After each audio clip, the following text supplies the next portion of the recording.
Hello, my dear students and all my viewers. Good morning. Welcome to my YouTube channel Learn English with Pradeep. I am Pradeep Kumar Kushwaha, an English teacher. Dear students, in this channel I regularly upload new videos for class 6 to class 12 Hindi and English medium, UP board and also competitive videos of other subjects. So dear students, if you found my videos useful, then like and share my videos and subscribe my channel for new updates continuously. Dear students, this video is related to UP Board Intermediate English Prose book. Today, I am going to teach you the prose book first lesson, A Girl with a Basket, that is written by William C. Douglas. Dear students, this is the fourth part of the lesson, A Girl with a Basket. In this lesson, I will discuss the most important question answers that are very important according to our board exam. So my dear students, let's discuss the short answer questions of this chapter. Dear students, the first question of this lesson is, where was the author going? From where did he started? How did he travel? Listen the again question. Where was the author going? लेखक कहाँ जा रहे थे? और from where did he start, उन्होंने कहाँ से शुरू किया था? हाउ डिड ही ट्रेवल, वो कैसे यात्रा कर रहे थे? क्वेश्चन ध्यान से सुनिएगा.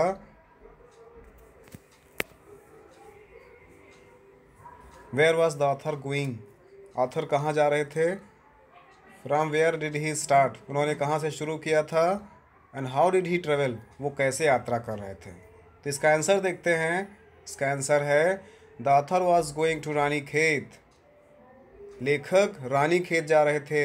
ही स्टार्टेड फ्रॉम दिल्ली, उन्होंने दिल्ली से शुरू किया था. और ही ट्रेवल्ड दिल्ली टू बरेली, वो दिल्ली से बरेली जा रहे थे. बाई ट्रेन, ट्रेन के द्वारा, वो दिल्ली से बरेली ट्रेन के द्वारा जा रहे थे. And then by car to Ranikhet, और तब बरेली से वो रानीखेत के लिए कार से जाते. तो क्या पढ़ा आप लोगों ने अभी तक? लेखक रानीखेत जा रहे थे, उन्होंने दिल्ली से अपनी यात्रा शुरू की थी. वो दिल्ली से बरेली ट्रेन से जाते और इसके बाद बरेली से रानीखेत बाई कार, कार के द्वारा जाते. अगला क्वेश्चन देखते हैं. Give a brief description of the train about author was travelling bye. कहते हैं गिव अ ब्रीफ डिस्क्रिप्शन, संक्षेप में वर्णन कीजिए. द ट्रेन, ट्रेन के बारे में. ऑथर वाज ट्रेवलिंग बाई, जिसमें ऑथर ट्रेवल कर रहे थे. इसका आंसर देखते हैं. The train was very slow and stopped at every station. The train was very slow, train बहुत धीमी थी. And stopped at every station, और वो प्रत्येक स्टेशन पर रुकती थी. कहते हैं ट्रेन बहुत धीमी थी और प्रत्येक स्टेशन पे रुकती थी. एट एवरी स्टॉप, प्रत्येक स्टॉपेज पे. द ऑथर एलाइटेड, लेखक उतरते थे. ऑन द प्लेटफॉर्म, प्लेटफॉर्म पर. तो at every stop the author alighted at the platform, प्रत्येक स्टॉप पर लेखक प्लेटफॉर्म पर उतरते थे. और he also enjoyed the sight of the way उस रास्ते में आने वाले दृश्य का भी इंजॉय कर रहे थे. थ्रू ट्रेन, ट्रेन से होकर, वो जब ट्रेन से सफ़र कर रहे थे तो रास्ते में आने वाले दृश्य को देखकर भी वो इंजॉय कर रहे थे. और ही सा रिचेस्ट, उन्होंने सबसे अधिक उपजाऊ एग्रीकल्चर एरिया, कृषिक क्षेत्र को भी देखा. उन्होंने सबसे अधिक उपजाऊ कृषिक क्षेत्रों को भी देखा. अ नंबर ऑफ फॉरेस्ट, बड़ी संख्या में जंगलों को भी देखा. तो आपने पढ़ा इसमें.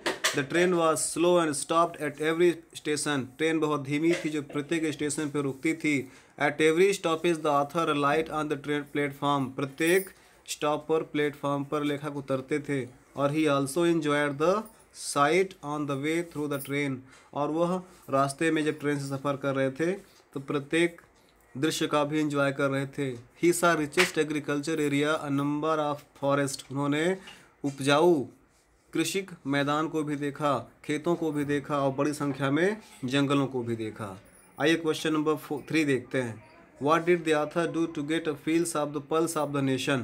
क्वेश्चन है what did the author do, लेखक ने क्या किया, टू गेट अ फील, अनुभव लेने के लिए, पल्स ऑफ द नेशन, राष्ट्र की नब्ज का, राष्ट्र की नब्ज को जानने के लिए, राष्ट्र की नब्ज को टटोलने के लिए लेखक ने क्या किया था, उन्होंने ऐसा कौन सा काम किया जिससे वो देश के लोगों के, देश के प्रति ओपिनियन को जान सकें। तो इसका आंसर है to know more about people, लोगों के बारे में अधिक जानने के लिए, and their opinion about the current condition of the time, और उस समय वर्तमान समय की स्थिति को जानने के लिए the author walk the platform, लेखक प्लेटफॉर्म पर चलते थे, एंड टॉक टू पीपल, और लोगों से बात करते थे, वर्ल्ड अफेयर, संसार के विषय में, संसार के अफेयर्स के बारे में, और इवेंट्स ऑफ दोज डेज, और उन दिनों की घटनाओं के विषय में भी वो बात करते थे। तो लोगों की नींव नब्ज जानने के लिए लेखक प्लेटफॉर्म पर टहलते थे और उस समय वर्ल्ड अफेयर्स की बात करते थे और प्रेजेंट डे न्यूज़ की बात करते थे। फिर कहते हैं दस, इस प्रकार से he got a feels of the pulse of the nation, इस प्रकार से उन्होंने राष्ट्र के नब्ज को जाना, लोगों का राष्ट्र के प्रति व्यवहार को जाना और भारतीय लोगों को भी जाना।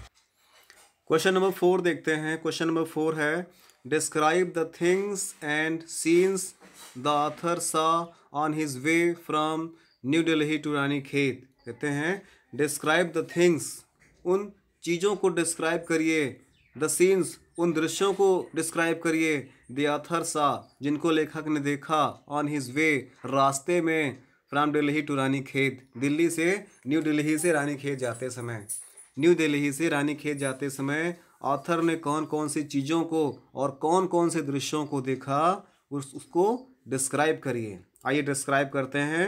आंसर है on his way the author सा, रास्ते में लेखक ने देखा, एग्रीकल्चर एरियाज, कृषि या उपजाऊ क्षेत्रों को या खेतों को देखा, जंगल देखा, फ्लैट लैंड और समतल मैदान को देखा, रनिंग टू द हॉरिजन, जो हॉरिजन तक जाता था, क्षितिज तक जाता था। मतलब ऑथर जब ट्रेन से न्यू दिल्ली से रानीखेत जा रहे थे तो उन्होंने एग्रीकल्चर एरियाज को देखा, जंगल्स को देखा और फ्लैट लैंड्स को देखा जो दूर हॉरिजन तक फैले हुए थे।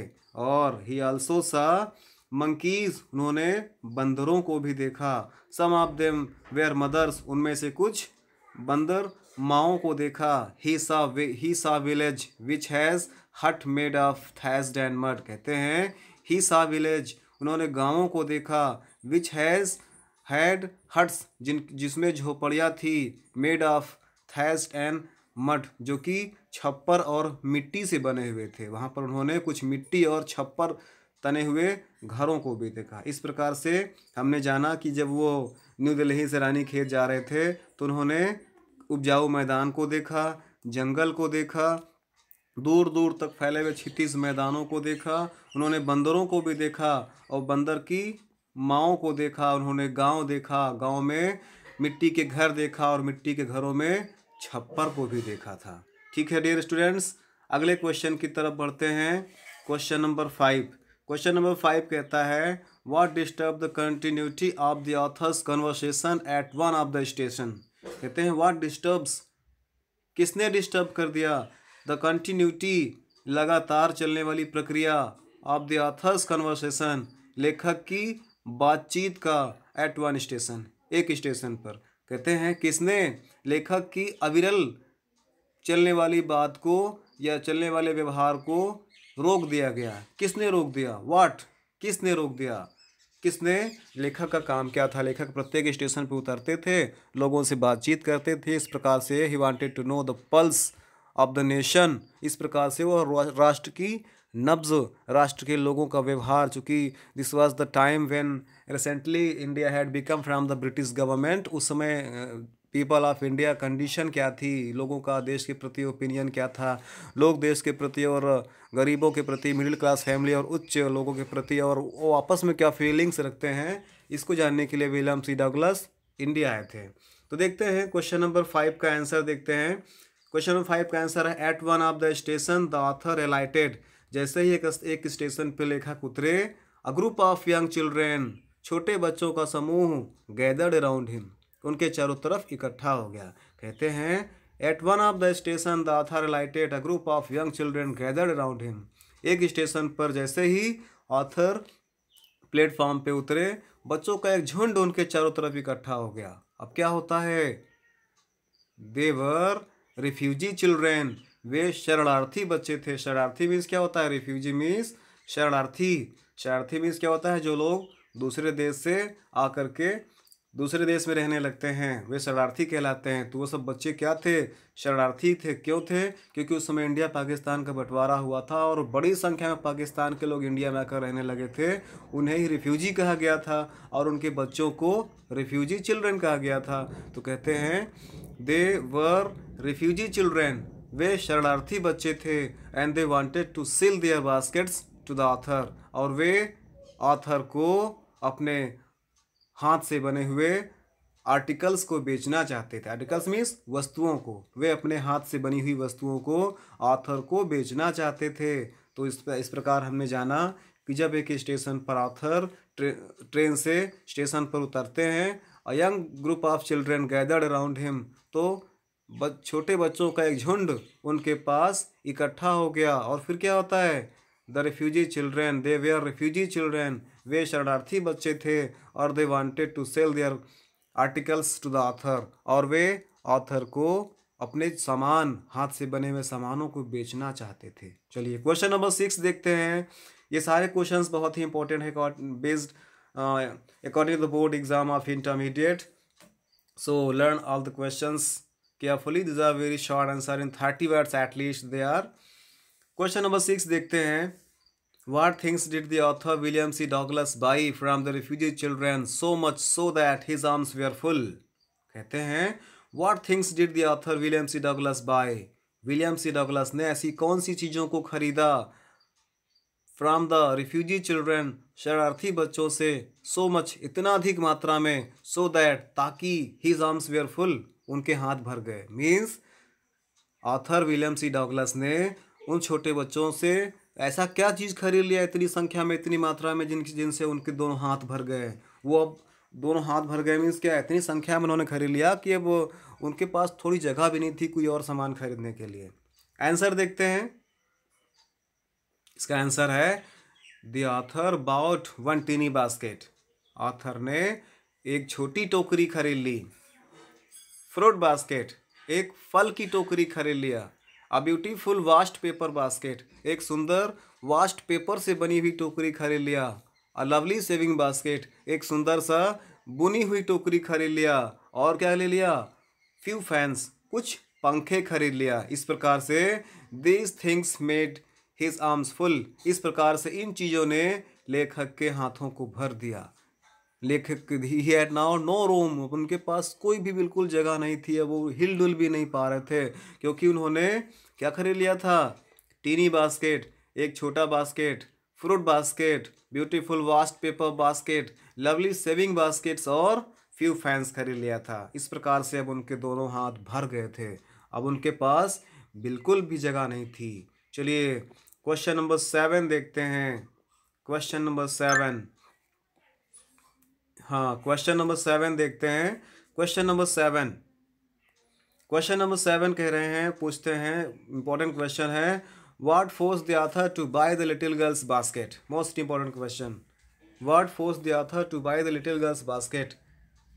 कहते हैं व्हाट फोर्स्ड, किसने मजबूर कर दिया, द ऑथर, ऑथर को, to buy the little girl's basket, छोटी लड़की की टोकरी खरीदने को।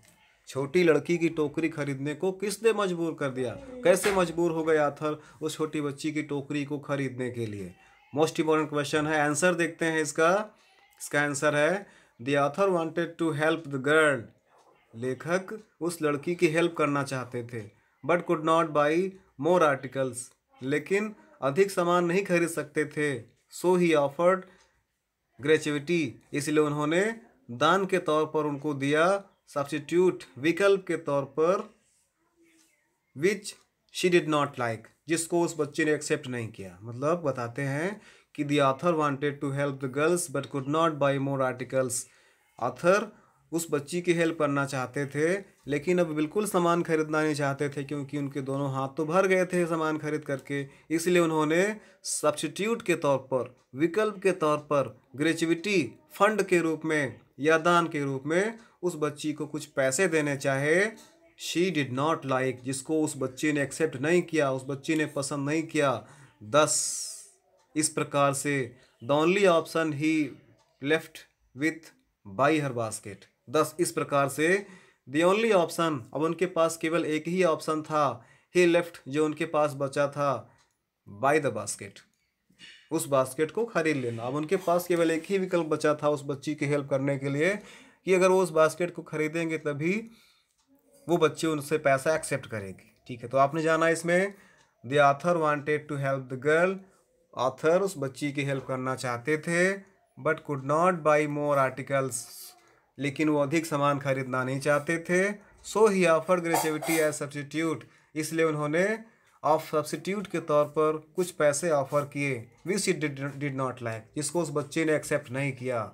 दस द ऑथर, दस the only option he left with two by her basket, इसलिए अब उनके पास केवल एक ही विकल्प बचता है, टोकरी को खरीद लेना। तो finally because you know well that the author wanted to help the girl, so he's also know very well that the girl will accept the money only when he will buy the basket. So finally he thought so and bought the basket, and now the girl accepted the money.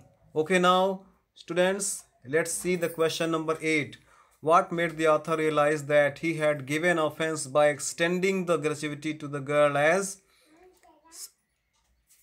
a substitute for not buying the basket? Question है what made the author realize, कैसे लेखक को realise होता है, कैसे लेखक को महसूस होता है कि he had given offense, उन्होंने कोई अपराध कर दिया है, by extending the gratuity to girls, उस बच्ची को दान के तौर पर कुछ पैसे दे करके, substitute for not buying the basket, टोकरी ना खरीदने के विकल्प को, मीन्स टोकरी ना खरीदने के विकल्प, और उस बच्ची को विकल्प के तौर पर उस बच्ची को उन्होंने दान के तौर पर कुछ पैसे डिनोट किए या दान दिए, जिसको उस बच्ची ने एक्सेप्ट नहीं किया। तो आथर को क्या रियलाइज़ हुआ, आथर को कैसे रियलाइज़ हुआ कि उन्होंने कोई गलती कर लिया है। चलिए देखते हैं इसका आंसर। तो इसका मतलब क्या हुआ, फिर से एक बार देखिएगा। What made the author realise that, लेखक को कैसे मालूम चला कि he had given some offence, उन्होंने कोई अपराध कर लिया है, by extending the gratuity to the girl as substitute for not buying the basket, जब उन्होंने टोकरी ना खरीदने के विकल्प के तौर पर उस बच्ची को कुछ दान देना चाहा, तो उनको कैसे रियलाइज़ हुआ कि उन्होंने कुछ गलती की है। अब देखते हैं इसका आंसर, देखते हैं। क्वेश्चन नंबर 8 का आंसर है as the author put the money to her basket, जैसे ही ऑथर ने उस बच्ची के बास्केट में कुछ पैसे रखे दान के तौर पर, the girl raised her chin, the girl raised her chin, तो उस लड़की ने अपनी ठुड्डी, चिन मीन्स ठुड्डी, मुंह के नीचे का सिरा, तो द गर्ल रेज्ड हर चिन, उस लड़की ने अपनी ठुड्डी को, अपने सिर को सामने उठाया, और took out the money from the basket, और उस बास्केट से पैसों को इकट्ठा किया, and return it with price and graciousness, और पूरे गर्व और पूरे सम्मान के साथ, गंभीरता के साथ उन पैसों को लेखक को वापस कर दिया।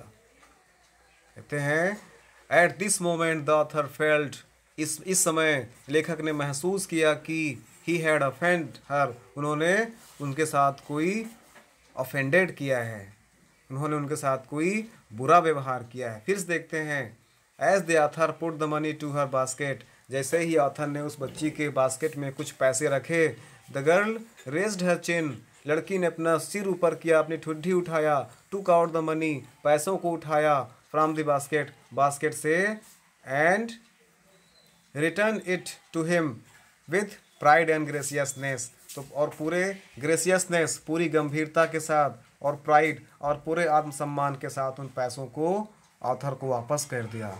At this moment the author felt that, that होगा यहाँ पर। At this moment the author felt that he had offend her, इस समय लेखक को महसूस हुआ कि उन्होंने उस बच्चे के साथ कोई अपराध कर लिया है। ओके, क्वेश्चन नंबर 9 देखते हैं। What does the author William C Douglas say in praise of the people of India? इसका आंसर देखते हैं। क्वेश्चन नंबर 9 फिर से एक बार देखेंगे। क्वेश्चन नंबर 9 कह रहा है, what does the author William C Douglas say in praise of the people of India? What does the author William C Douglas say, William C Douglas क्या कहते हैं, इन प्रेज प्रशंसा में, of the people of India भारतीय लोगों की। तो कहते हैं विलियम सी डगलस भारतीय लोगों की प्रशंसा में क्या कहते हैं? विलियम सी डगलस भारतीय लोगों की प्रशंसा में क्या कहते हैं? जब वो पंडित जवाहरलाल नेहरू से मिले तो उन्होंने भारतीय लोगों के बारे में तारीफ़ किया था। क्या कहा था, देखते हैं। तो इसका आंसर क्वेश्चन नंबर 9 का आंसर हो जाएगा, he found that the Indians are honest. He found that, उन्होंने पाया कि, वो अपना अनुभव बताते हैं, वो प्रशंसा में कहते हैं भारतीय लोगों के लिए, कहते हैं कि ही फाउंड दैट, उन्होंने पाया कि द इंडियंस आर ऑनेस्ट, भारतीय लोग ईमानदार हैं, डिलीजेंट सज्जन हैं, डिसेंट और समझदार हैं। तो आपने देखा, he found that the Indians are honest, उन्होंने पाया कि भारतीय लोग बहुत ही ऑनेस्ट हैं, ईमानदार हैं, बहुत ही डिलीजेंट हैं, बहुत ही परिश्रमी हैं, मेहनती हैं, और क्या हैं, डिसेंट हैं, सभ्य हैं। तो आपने जाना, he found that Indians are honest, diligent and decent, उन्होंने पाया कि भारतीय लोग बहुत ही ऑनेस्ट हैं, बहुत ही ईमानदार हैं, बहुत ही डिलीजेंट हैं, बहुत ही परिश्रमी हैं, और बहुत ही डिसेंट हैं, सभ्य हैं, शिक्षित हैं, जानकार हैं, होशियार हैं, उनके अंदर कल्चर है, सिविलाइजेशन है, कस्टम्स है, ट्रेडिशंस है। आगे बढ़ते हैं। They have passion for their independence, उन्हें अपनी आज़ादी की पैसन है, इच्छा है, लालसा है, एंड सिटीजनशिप और नागरिकता की। उन्होंने जाना कि they have passion for their independence and citizenship, उन्हें अपने इंडिपेंडेंस का और अपने सिटीजनशिप का पैसन है, महत्वाकांक्षा है, तीव्र इच्छा है, वो इंडिपेंडेंट होना चाहते हैं, वे अच्छे नागरिक बनना चाहते हैं, और उन्हें इस पर गर्व है। तो आपने पाया कि उन्होंने जाना भारतीय लोगों से मिल करके कि भारतीय लोग बहुत ही ऑनेस्ट हैं, डिलीजेंट हैं और डिसेंट हैं, ईमानदार हैं, परिश्रमी हैं और सभ्य हैं, और उनके अंदर इंडिपेंडेंट और सिटीजनशिप की तीव्र इच्छा है। क्वेश्चन नंबर 10 की बात करेंगे। क्वेश्चन नंबर 10 है, what picture did William C Douglas carry back in the mind of our country and the people as a whole? कहते हैं, what picture did William C. Douglas carry? William C Douglas कौन सी तस्वीर लेकर जाते हैं in the mind of our country, अपने मस्तिष्क में हमारे देश के बारे में। विलियम सी डगलस हमारे देश के बारे में अपने माइंड में ऐसी कौन सी तस्वीर लेकर जाते हैं, and the people as a whole, और भारतीय लोगों के बारे में कहते हैं, हमारे देश और हमारे लोग, भारतवर्ष, भारत और भारत के लोगों के बारे में विलियम सी डगलस अपने माइंड में कौन सी पिक्चर लेकर जाते हैं, अर्थात वे क्या सोचते हैं, वो कितना अच्छा सोचते हैं, वो क्या सोच करके अपने देश, अपने वतन वापस लौटते हैं। तो आप इसका आंसर देखते हैं। क्वेश्चन नंबर 10 का आंसर देखते हैं। William C Douglas carried a very high opinion about the Indian, कहते हैं William C Douglas carried, William C Douglas ले जाते हैं अ वेरी हाई ओपिनियन, एक बहुत ही उच्च ओपिनियन, राय, अबाउट द इंडियंस, भारतीयों के बारे में। विलियम सी डगलस भारतीयों के बारे में बहुत ही अच्छे विचार लेकर जाते हैं। देयर वर्च्यूज़ विथ हिम, उनके गुणों के बारे में अपने साथ। विलियम सी डगलस भारतीय लोगों के बारे में बहुत ही उच्च विचार लेकर के जाते हैं। और he was impressed by the warm soul of India, वे भारत की वार्म सोल से बहुत अधिक इम्प्रेस्ड थे। वे भारत की सभ्यता, भारत की उस छोटी सी बच्ची के अंदर जो वार्म सोल था, जो ईमानदार विचार था, उसको देख करके बहुत इम्प्रेस्ड होते हैं। And like their high esteem, और उसको अत्यधिक आदर के साथ स्वीकार करते हैं। स्टीम मीन्स आदर, और उसको बहुत आदर के साथ पसंद करते हैं। तो आपने जाना अभी तक क्वेश्चन नंबर 10 का answer. William C Douglas carried high opinion about the Indians, William C Douglas भारतीयों के बारे में हाई ओपिनियन रखते हैं उनके गुणों के बारे में भी। और he was impressed by the warm soul of India, वो भारत के वार्म सोल ऑफ इंडिया अर्थात भारत के गर्मजोशी ईमानदारी पूर्ण विचार से बहुत अधिक इम्प्रेस्ड थे, प्रभावित थे। और वो इसलिए इनका बहुत अधिक आदर करते थे, स्टीम करते थे, सम्मान करते थे। ओके, क्वेश्चन नंबर 10 देखते हैं, क्वेश्चन नंबर 11 देखते हैं। Why did millions of people leave Pakistan for India? Most important question है ये, मोस्ट इंपॉर्टेंट क्वेश्चन है question number 11। Why did millions of people leave Pakistan for India? क्यों मिलियंस ऑफ पीपल, लाखों की संख्या में लोग पाकिस्तान को छोड़ करके इंडिया में आ गए थे? क्यों मिलियंस ऑफ पीपल पाकिस्तान छोड़ करके इंडिया आ गए थे? इसका आंसर देखते हैं। इसका आंसर है due to partition between India and Pakistan. Due to partition between Pakistan and India, India और पाकिस्तान के बीच में बंटवारा होने के कारण, by the fear of religious fanaticism, और धार्मिक पागलपन के कारण, धार्मिक पागलपन के कारण millions of people left Pakistan, millions of people Pakistan छोड़ दिए थे। तो फिर देखते हैं, due to the partitions between Pakistan and India, Pakistan और इंडिया के बंटवारे के कारण, and bye the fear of, और डर के कारण, रिलीजियस धार्मिक, फैनाटिसिज्म पागलपन, और धार्मिक पागलपन के भय के कारण millions of people left Pakistan, millions of people ने पाकिस्तान छोड़ दिया था। हजारों की संख्या में लोगों ने पाकिस्तान छोड़ दिया था। तो आपने जाना कि पाकिस्तान और इंडिया का जब बंटवारा हुआ था और धार्मिक पागलपन के भय के कारण बहुत से लोगों ने पाकिस्तान छोड़ करके भारत में अपना बसेरा बना लिया था, और इन्हीं लोगों को रिफ्यूजी कहा गया, और इनके जो बच्चे थे जो टोकरी बेच रहे थे उनको रिफ्यूजी चिल्ड्रन कहा गया था। तो dear students, this is the end of the question answer. These 11 question answer are most important according to our board exam intermediate, and these questions have come many time in our board exam. So dear students, if you found this video and useful, then like, share and subscribe my channel Learn English with Pradeep. Okay dear students, subscribe my channel. Stay home, stay safe. Thank you. Jai Hind.